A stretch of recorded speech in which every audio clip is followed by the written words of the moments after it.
मुंबई में कॉस्मेटिक सामान बेचकर दौलत और शोहरत कमाई, जिसके बाद अखबारों में विज्ञापन देकर बिहार की राजनीति में कदम रखा।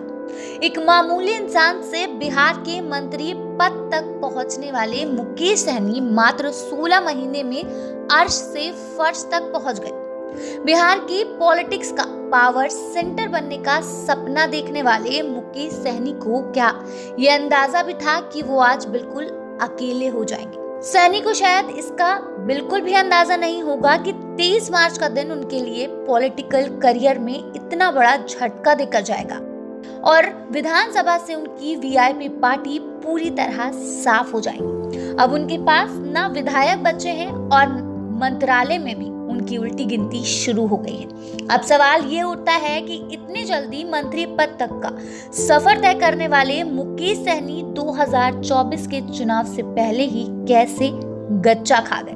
क्या वाकई इनके विधायकों को तोड़ने की स्क्रिप्ट लिखी गई?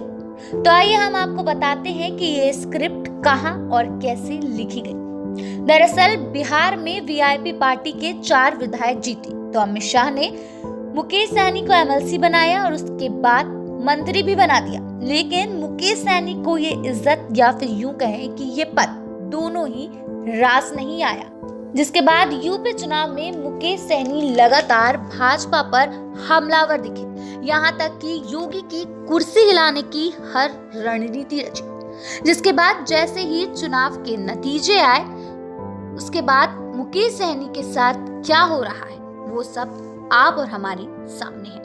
दरअसल वीआईपी पार्टी के 4 विधायक थे, जिसमें एक विधायक बुचहा विधानसभा सीट के मुसाफिर पासवान की मृत्यु हो गई। बाकी के 3 बचे राजू सिंह, स्वर्णा सिंह और मिश्रा, जो कि अब बीजेपी में शामिल हो गए। जिसके बाद साफ है कि मुकेश सहनी के पास एक भी विधायक नहीं बचा।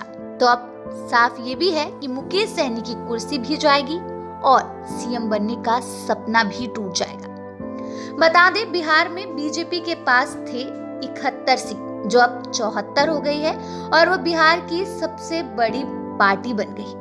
वहीं बात करें उत्तर प्रदेश की और बात करें मुकेश सहनी की, तो यहाँ भी मुकेश सहनी ने बीजेपी के खिलाफ 53 सीटों पर अपने उम्मीदवार खड़े कर दिए थे। यही नहीं, चुनाव के दौरान मुकेश सहनी ने मतदाताओं से बीजेपी को वोट ना देने की अपील भी की थी। लेकिन जैसे ही चुनाव के नतीजे आए तो वीआईपी की एक भी सीट नहीं निकाल पाई। यहाँ तक कि वीआईपी की कई उम्मीदवारों की जमानत भी जब्त हो गई। चुनाव जैसे ही खत्म हुए भाजपा ने शुरू किया ऑपरेशन मुकेश सहनी।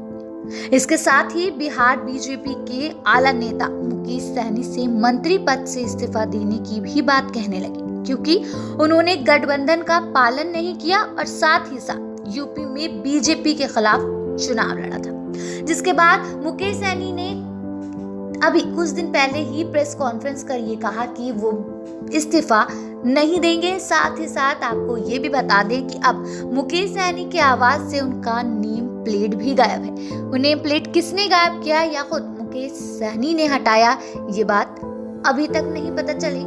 फिलहाल अब ये सवाल उठता है कि क्या मुकेश सहनी बिहार की राजनीति से गायब हो जाएंगे या फिर अपनी कुर्सी बचा पाएंगे।